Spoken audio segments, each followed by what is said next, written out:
आज हम मैत्रेय उपनिषद के कुछ बहुत दिलचस्प हिस्सों पर बात करेंगे। जी। ये हमें सीधे आत्मज्ञान और वो जो परम सत्य है उसकी खोज में ले जाते हैं। बिल्कुल। सोचिए, एक राजा है बृहद्रथ। वो अपना सब राजपाट छोड़कर जंगल चले जाते हैं, सिर्फ ये जानने के लिए कि भाई मैं कौन हूँ। उनका मानना था कि ये शरीर ये तो नश्वर है ना। हाँ बिल्कुल। बीमारियों का घर है, इसमें काम क्रोध जैसे दुश्मन बैठे हैं। तो फिर असली चीज क्या है? मतलब सवाल तो बहुत गहरा है। बिल्कुल, और यहीं से ये उपनिषद हमें सीधे कह सकते हैं गहरे पानी में उतार देता है। राजा का सवाल बहुत ही मौलिक है। हाँ, कि भाई ये जो शरीर है जो खत्म हो जाएगा, इसके पार क्या कुछ ऐसा है जो हमेशा रहता है? और यहीं से फिर अंतरात्मा की खोज शुरू होती है। अंतरात्मा? हाँ, वो चेतना जो शरीर में तो है पर शरीर से अलग है, जैसे एक शांत दर्शक। एक दर्शक की तरह।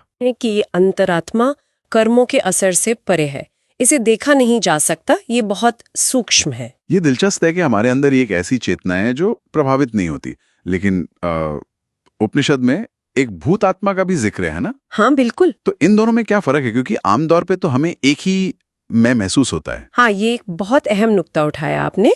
देखिए, उपनिषद कहता है कि अंतरात्मा तो परमात्मा का ही प्रतिबिंब है। अच्छा। जैसे कमल के पत्ते पर पानी की बूंद होती है ना। हाँ। साथ रहते हुए भी अलग बेदाग। लेकिन एक भूत आत्मा भी है, इसे हम मतलब जीव कह सकते हैं। जीव? हाँ, ये वो हिस्सा है जो शरीर और इंद्रियों से खुद को जोड़ लेता है और ये त्रिगुणों से प्रभावित होता है। त्रिगुण मतलब सत्व, रज, तम? बिल्कुल। सत्व यानी अच्छाई या संतुलन, रज यानी क्रिया या जुनून, और तम यानी जड़ता या अज्ञान। ये भूतात्मा ही है जो कर्म करती है, फल भोगती है और जन्म मरण के चक्कर में घूमती रहती है। अंतरात्मा तो बस साक्षी है, वो देखती रहती है। अच्छा, तो जो हम सुख दुख महसूस करते हैं वो ज्यादातर इस भूतात्मा का अनुभव हुआ? हाँ, कह सकते हैं। जो अंतरात्मा पर एक तरह से हावी हो जाता है। बिल्कुल। और राजा बृहद्रथ इसी भूतात्मा के बंधनों से शायद मुक्त होना चाहते थे। सही पकड़ा।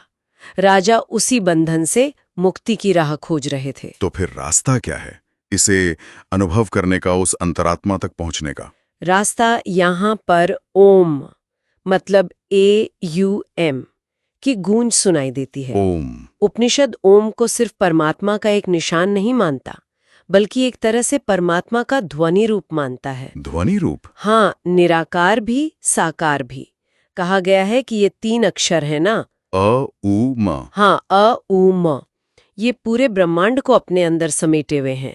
इसका ध्यान करना सिर्फ एक मानसिक कसरत नहीं है। तो क्या है? ये अपनी चेतना को उस परम चेतना से जोड़ने का, उसकी फ्रीक्वेंसी पर कह लीजिए ट्यून करने का एक शक्तिशाली तरीका है।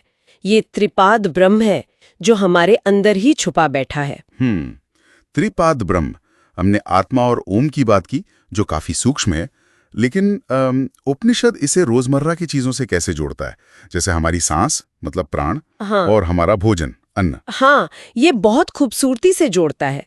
उपनिषद कहता है कि जीवन ऊर्जा यानी प्राण, हाँ, और जिससे शरीर चलता है यानी अन्न, ये भी ब्रह्म के ही रूप है। अरे वाह, अन्न भी? जी, सोचिए ना, बिना अन्न के शरीर के अंग काम नहीं करते, प्राण निकल जाते हैं। सही बात है। अन्न से ही प्राण को ताकत मिलती है, मन और चेतना काम करते हैं।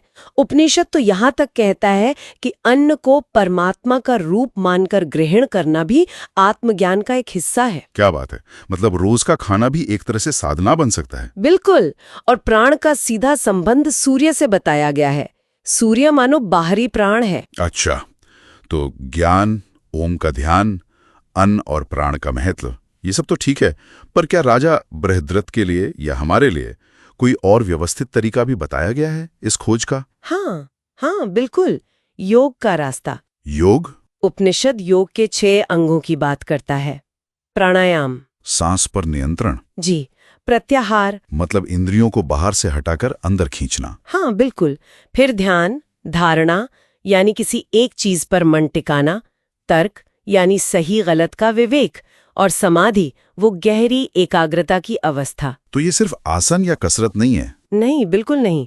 जैसे प्रत्याहार का मतलब सुन्न होना नहीं है, बल्कि अपनी ऊर्जा जो इंद्रियों के जरिए बाहर बहती रहती है ना, हाँ, उसे सचेत रूप से भीतर मोड़ना है, ताकि धारणा यानी एकाग्रता सच सके। अच्छा। योग के अभ्यास से ही मन शांत होता है, पुण्य पाप के द्वंद्व से ऊपर उठकर उस असली मैं मतलब अंतरात्मा में स्थिति मिलती है, जो सोने की तरह चमकते मूल स्रोत जिसे ब्रह्म योनि कहा गया है उससे जुड़ी है। तो कुल मिलाकर ये शरीर एक रथ जैसा हुआ, इंद्रियां घोड़े, मन लगाम और बुद्धि सारथी। बिल्कुल। लेकिन असली मालिक जो रथ में बैठा है वो हमारी अंतरात्मा है, परमात्मा का अंश। सही। और ओम का जाप, अन्न प्राण का सही ज्ञान और ये जो योग का अभ्यास है, ये सब तरीके हैं उस मालिक को पहचानने और उसके साथ एक होने के। राजा बृहद्रथ की खोज शायद यही थी। बिल्कुल सही समझा आपने। और अंत में सभी सुनने वालों के लिए एक विचार छोड़ जाते हैं। हाँ जरूर। अगर वो परम तत्व, वो शांत शुद्ध अविनाशी चेतना जिसे हमने अंतरात्मा कहा, अगर वो सचमुच हमारे भीतर ही है, तो फिर वो कौन सा पर्दा है या कौन सी हमारी आदतें हैं जो हमें हर पल उसका अनुभव करने से रोकती हैं? वाह, सोचने वाली बात है। जी, इस पर जरूर मनन कीजिएगा। इस प्राचीन ज्ञान पर अपने विचार, अपने अनुभव नीचे कमेंट्स में जरूर साझा करें। बिल्कुल। और अगर ये चर्चा अच्छी लगी, कुछ काम की लगी, तो इसे लाइक करें, शेयर करें और हाँ, तंत्र क्वेस्ट को सब्सक्राइब करना न भूलें। हाँ जरूर। अगली बार फिर मिलेंगे एक और गहरी पड़ताल के साथ। तब तक सोचते रहिए, खोजते रहिए।